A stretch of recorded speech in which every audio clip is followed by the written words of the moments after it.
በተረፈ ውድ ቤተሰቦቼ እንግዲህ የተቀረውን ሌላ ጊዜ እመልስላችኋለሁኝ። ቪዲዮን ግን ላይክ በማድረግ ቤተሰብ ያልሆናችሁ ቤተሰብ በመሆን እንግዲህ አበረታቱኝ።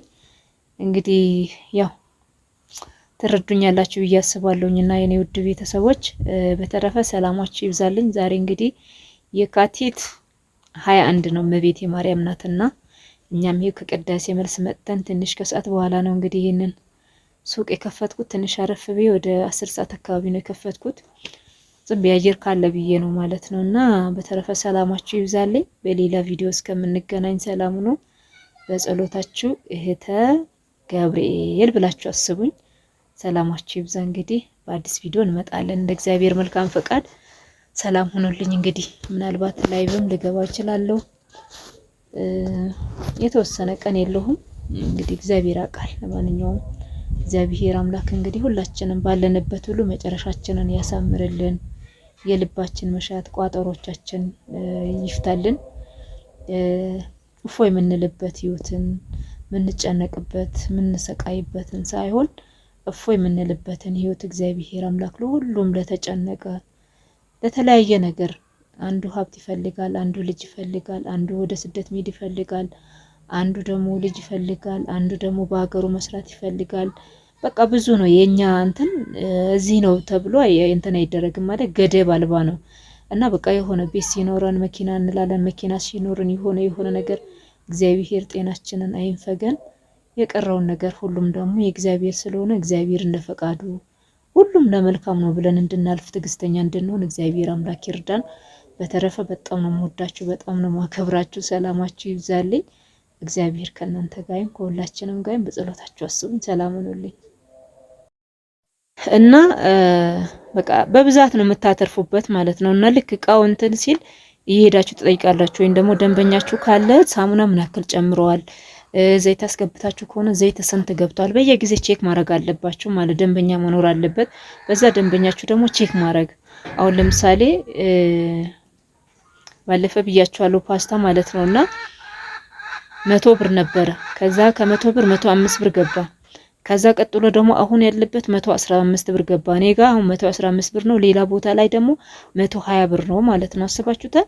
ስለዚህ አሁን በብዛት ፓስታ ያስገባ ሰው ኤክስፓይሪ ዴት በደንብ ያለው ከሆነ ጊዜ ካለው ገደቡ ጊዜ ካለው በደንብ ካስገባ ይሄ ሰው 100 ብር በነበረበት ሰዓት ቢያስገባ በአንድ ፓስታ ላይ በ100 ሰዓት እንኳን ትርፍ አለው። የሆነ ነገር ትርፍ ይኖራቸው ወይ 5 ብር ወይ 2 ብር ወይ 3 ብር ትርፍ ይኖረዋል። ስለዚህ እንትን በሉት ቢያንስ በአንድ ፓስታ 19 ብር ሊያገኝ ነው። ወይም ደግሞ ከ120 ብር ከሸጠ ደግሞ ቢያንስ 20 ምናምን ብር በአንድ ፓስታ ማለት በአንድ ፒሷ 100 ምናምን ብር 20 ምናምን ብር ሊያገኝ ነው። አስባችሁታል? ስለዚህ እንደዚህ አይነት ነገሮች ስላለ አየር ባየር ስራ ነው የምትሰሩት እና ይህንን ነገር ደግሞ ማጣራት ጎበዝ ጠንካራ መሆን ዝም ብሎ እንትን አለ ማለት አሁን ብዙ ጊዜ አሁን በዚህ ያው እንትን ስለሆነ ሮሞዳን ስለሆነ በአሁን ሰዓት እዚህ ሌላ ላይ ያየሁት ምንድነው ብዙም አየር የለም። በቃ ዝም ብሎ ነው ማለት ነውና ብዙም የለም። ያ እዚህ ደግሞ ብዙ አብዛኛው ደግሞ ሙስሊሙም ስለ ህብረተሰቡ እኔ ያለሁበት አካባቢ ስለሚበዛ ተጠቃሚ ብዙም የለም። ሮሞዳን ሲፈታ ግን አለ እና ምን ልላችሁ ፈልጌ ነው በቃ አካባቢውን መስላችሁ እንትን ማለት አለመዝጋት። እኔ አሁን ሰሞኑ በጣም እየዘጋው ነው ማለት ነውና አለመዝጋት። አንዳንዴ ቅዳሴ ሄዳለሁ ገበያ ምን እያልኩኝ ቤተሰብ ጋር ምናምን እያልኩኝ ዘጋለሁኝ ማለት ነው። ማለት በቃ እንደዚህ አድርጋችሁ እንትን ካላችሁ ትርፋችሁና ወጪያችሁን ታውቃላችሁ። በእርግጥ በዚህ ሰዓት ትርፍ የለም ብዬ አላላችሁም። በቃ የተለያየ አንዳንድ ብሮች ተሰባስበው ትርፍ ናቸው። ሁለት ብሮች ተሰባስበው እቃው ላይ ትርፋችሁ ናቸው ማለት ነውና ስለዚህ ትርፍ የለውም ብዬ አልልም። በአሁን ሰዓት ሌላ ይቅርና ገበያ ላይ እንኳን እንጀራ ለሚሸጥ ሰው ትርፍ አለው ማለት ነውና ሌላ ነገር ይቅርና ወጣችሁ ዝም ብላችሁ የሆነ ከረሜላ ብታዞሩ የተለያየ ነገር ማለት ነው ስራ ብላችሁ እስከሰራችሁ ድረስ እንትን ይኖረዋል ማለት ድካም ይኖረዋል፣ ውጣ ውረድ ይኖረዋል፣ ፈተና ይኖረዋል፣ ግን ትርፍ አለው። ገባችሁ አይደለ? ስለዚህ እንደዚህ አይነት ነገሮች ስላሉ አንዱ ይሄ ነው የምላችሁ። እንግዲህ ሌላኛው ደግሞ በተቻላችሁ መጠን ደግሞ እቁብ ግቡ፣ እቁብ ጣሉ። በየወሩ አይደለም ሱቅ ላይ ሲሰሩ ደግሞ በየቀኑ የየወሩ የመንግስት ሰራተኛ ነው እኔ አይቼዋለሁ ማለት ነውና በወር ለመንግስት ሰራተኛ ጥሩ ነው፣ ምርጥ ነው። ምክንያቱም ደሞዛቸው እዛ ይመጣል 5000፣ 6000፣ 2000፣ 3000 መጣል ይችላሉ እነሱ ወርሃዊ ደሞዝ ስላላቸው ማለት ነው። ግን እንደዚህ ሱቅ ሲሰሩ እጅ በእጅ ዛሬ በዛሬ የምታገኙት ስራ ሲሆን ደግሞ ቢያንስ ቀን በቀን መጣል አለባችሁ እቁብ ማለት ነው። እቤት ውስጥ እኔ ብዙ ጊዜ አስቀምጬ ሞክሬዋለሁ። እቤት ውስጥ ከተቀመጠ ግን ለሆነ እቃ ልታመጡ ስትሉ የሆነ ከጎደላችሁ ከዛ ነው የምታነሱት። እቁብ ከሆነ ግን በቃ እቁብ ነው፣ እቤታችሁ የለም፣ ከቤት ውጭ ነው። ስለዚህ እንደዚህ ያድርጋችሁ ብዙ ነገሮች በአንዴ አሁን ሲመጣላችሁ ተጠራቅሞ እቃ ማስገባት ትችላላችሁ። እቃ ደግሞ ጥሩ እቁብ ከገባችሁ ደግሞ በአንዴ እቃ እንትን ብታስገቡ ማለት ነው የራሱ ወይም ደግሞ እንደኔ እንደዚህ አጭር ሳትሆን እንትን ሳይሆን ጠባብ ሳይሆን ረዘም ያለች ወይም ደግሞ ሰፋ ካለች ለምሳሌ በብዛት ታስገባላችሁ እቃ ማለት ነው። ስታስገቡ እየጨመረ ይሄዳል፣ ትጠይቃላችሁ በየጊዜው ማለት ነው።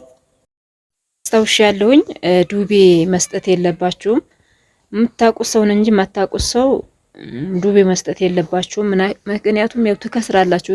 ዱቤ ስትሰጡ በርግጥ ለቋሚ ሰው ሲሆን ችግር የለውም። ግን አሁን አንዳንዴ አሁን ተከራይ ሆኖ ብዙ ወይም 3000፣ 5000፣ 6000 ብር ድረስ ከናንተ ዱቤ ይወስዳሉ። ከዛ በኋላ ደግሞ ቤት ሲቀይሩ ቀይረናል ብሎ አይናገሩም። በዛ የሚጠፉ አሉ። አንዳንዴ ፈጣሪ የሚፈራ ሰው አለ፣ ደግሞ አንዳንዴ ደግሞ ምንም ፈጣሪውንም ራሱ ማይፈራ ሰው አለ። ስለዚህ እንደዚህ አይነት ነገሮች ስለሚኖሩ ከትርፋችሁ ኪሳራችሁ ያመዝናል። በምን መንገድ ነው የምንከስረው ያላችሁ፣ አንደኛ ከቤት ሁሌ ከሱቅ የምትጠቀሙ ከሆነ ሱቁን እያከሰራችሁት ነው እንጂ እያተረፋችሁት አይደለም። ወይም ደግሞ ትርፋችሁን ልታውቁት አትችሉም።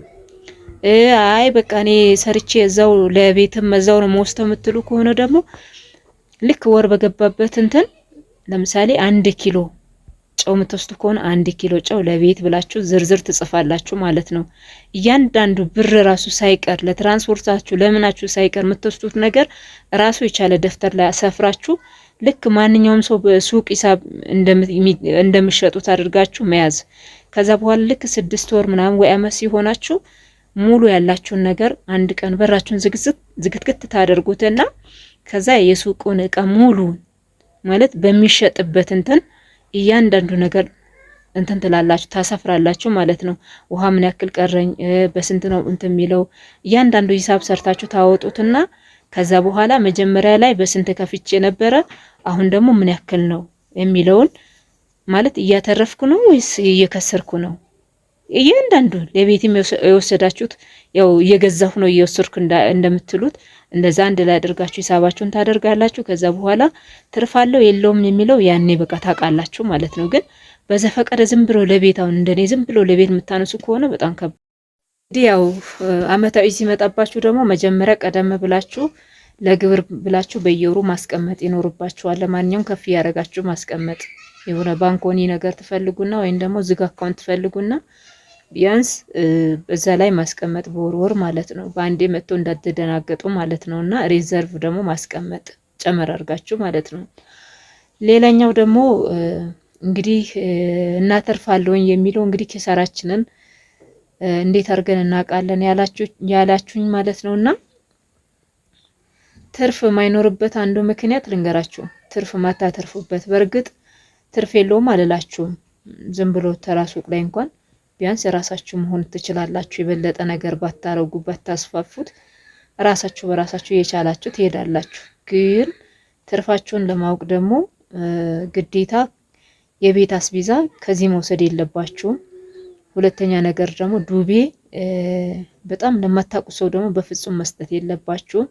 ለምን 100 ብር እቃ 50 ብር ሰጥቷችሁ ቢሄዱ ከስራቸዋል ማለት ነው። ስለዚህ ዱቤ መስጠት ያለባችሁና የሌለ ሰው ደግሞ ለይታችሁ ማወቅ ብትችሉ በፍጹም ዱቤ ያለ መስጠት። ምክንያቱም የተወሰነ እንትን ይሏችሁና ከዛ በኋላ ደግሞ ትቶ የሱቁ እኮ 2 ልብ ያረገኝ ነው በማርያም። አሁን የሚቆርስ ሰው ከሌለ አንቺ ስለምትቆርሺ የሚቆርስ ሰው የለም፣ ችግር የለም። ወንድ ከሌለ ቆራቢ ሴት ትቁም። እሺ እመጣለሁ። በጣም ይቅርታ እንግዲህ ዛሬ እመቤታችን ቅድስት ድንግል ማርያም ናትና ያው የምታዘክር እህት አለች እዚህ ጎረቤታችን ማለት ነውና ስለዚህ ላይ ያለች ነው። እኔ ያው ምኑ ላይ እንደነበርኩ ራሱ ረስቻለሁ። ወደኋላ እጅ እንደገና ልመለስ እንጂ ረስቻለሁ ሐሳቤ። እንግዲህ ይቅርታ አድርጉልኝ ግን እንግዲህ ከየትኛው ጀምሬ ከየትኛው እንትን እንደምላችሁ ባላቅም ግን የተወሰነው ልመልሰላችሁ። ቪዲዮ ግን ከ10 እና ከ12 ደቂቃ እንዳይረዝም አደርገዋለሁ ማለት ነው። አጠር አደርገዋለሁ በተቻለኝ መጠን። ስለዚህ ሱቅ ስሰሩ ወይም ደግሞ የትኛውም አይነት ስራ ስሰሩ ሁሌ እንደምላችሁ ፍላጎት ይኑራችሁ። ትርፍ ስላለው ብቻ ዘው ብላችሁ አትግቡ። ሁለተኛ ነገር ደግሞ ግብር የምትከፍሉት እንግዲህ በአመት አንዴ ነው። በአመት ሁለቴ አይደለም። እኔ እስከማውቀው ድረስ በአመት አንዴ ነው ግብር የሚከፈለው ማለት ነውና ስለዚህ በአመት አንዴ ስለሆነ በየአመቱ አንድ አይነት ግብር ነው የሚገበረው። ለምሳሌ ይሄ አመት 10,000 ብር ከሆነ ያኛው አመት ደግሞ 10,000 ብር ነው ይተላላችሁ አይደለም። ጨምሮ ነው የምከፍሉት ማለት ነው። በየጊዜው እቃ እየጨመረ ነው አይደለም የሚመጣው የተለያየ እቃዎች፣ ሸቀጣ ሸቀጦች። ስለዚህ ያን ግብአቶች በጨመሩ ቁጥር ሁሉ ደግሞ የእናንተም የንግድ እንትናችሁ ማለት ግብር ማለት ነውና ግብሩ እየጨመረ ነው የሚመጣው እንጂ አይቀንስም። በአሁን ጊዜ ይቀንሳል የሚባል ነገር የለም፣ እየጨመረ ነው ያለው። እኔ እዚህ ሱቅ ከገባው ወይም ደግሞ መስራት ከጀመርኩ ጀምሮ እዚህ እንትን ላይ በጣም ይቅርታ እንግዲህ ያው ከስተምር መጥቶብኝ ነው ማለት ነውና እኔ እዚህ ሱቅ ላይ ማለት ነው እና ያልጨመረ ነገር እስካሁን ድረስ ምን አለ በሉኝ። ውሃ ራሱ ሲጀምር ጨምሯል። ያልጨመረ ነገር ይሄ ምንድነው የሚባለው? ጨው ማለት ነው። ጨው ብቻ ነው ያልጨመረው በአሁን ሰዓት ማለት ነውና ያኔ እኔም ስከፍት 1 ኪሎ 40 ብር ነበረ። አሁንም 40 ብር ነው ማለት ነው። ስለዚህ ግብርም እንደዚህ ይጨምራል ልላችሁ ፈልጌ ነው። አሁን ይሄ እቃ ብቻ ነው ያልጨመረው እንጂ ሌላ ነገር እያንዳንዱ ነገር ጨምሯል ማለት ነውና ስለዚህ ግብርም እንደዛው ጨምሮ ይመጣባችኋልና ጥንቅቅ ማለት ነው። ሰላም ጤና ይስጥልኝ ውድ የዓለም ዘር ዩቲዩብ ተከታታዮች እህት ወንድሞቼ፣ እንደምን ቆያችሁ? እንደምን አላችሁልኝ? እኔ እግዚአብሔር ይመስገን ደህና ነኝ፣ ሰላም ነኝ። ሰላማችሁ ይብዛልኝ። እንግዲህ ውድ ቤተሰቦቼ ለቤት አዲስ ከሆናችሁ ሰብስክራይብ፣ ላይክ፣ ሼር፣ ኮመንት አድርጋችሁ ቤተሰብ ሁኑ። ቪዲዮን ደግሞ ለሁሉም ተደራሽ እንዲሆን ላይክ በማድረግ እንግዲህ ጀምሩ። በተረፈ እንግዲህ ዛሬ ወደ መጣሁበት ቪዲዮ ገባለሁኝ። ብዙዎቻችሁ ብዙ ጥያቄዎችን ትጠይቁልኛላችሁ፣ እኔም ደግሞ ትጠይቁኛላችሁ ማለት ነውና እኔም ደግሞ በምችለው መንገድ ለማስረዳት እሞክራለሁኝ።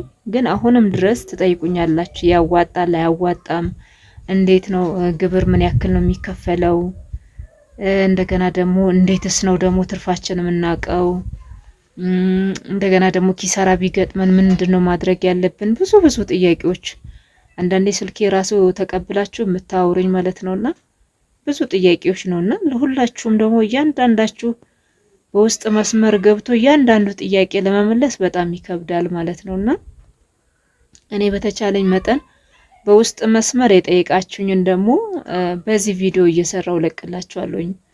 ምናልባት እንደናንተ ደግሞ አንድ ሰው የጠየቀኝን ጥያቄ መልሶ ሌላም ሰው ይጠይቀኛል። አንዱ ስለ ትርፍ ይጠይቃል፣ አንድ ሰው ደግሞ ስለ ኪሳራ ይጠይቃል። አንዱ ያዋጣል ይላል፣ አንዱ ደግሞ አያዋጣም ወይ ይላል። አንዱ ቆብ እንዴት ነው ምንጥለው ይላል፣ አንዱ ደግሞ ለምሳሌ ግብር እንዴት ነው ምንከፍለው ይላል። እና የሁላችሁም መልስ እንግዲህ ዛሬ ጠቅላላ አርጌ ይዤላችሁ መጥቻለሁ። እንግዲህ አብራችሁኝ ሁኑ። ቪዲዮውን ግን ላይክ በማድረግ ጀምሩ። በጣም ቻናሌ ወድቋል ለምን እንደሆነ አላቅም ማለት ነውና ተንጠልጥሎ ቀርቷል። አደራ በምድር ቪዲዮውን ላይክ አድርጉት። ቀጥታ ወደ ጥያቄ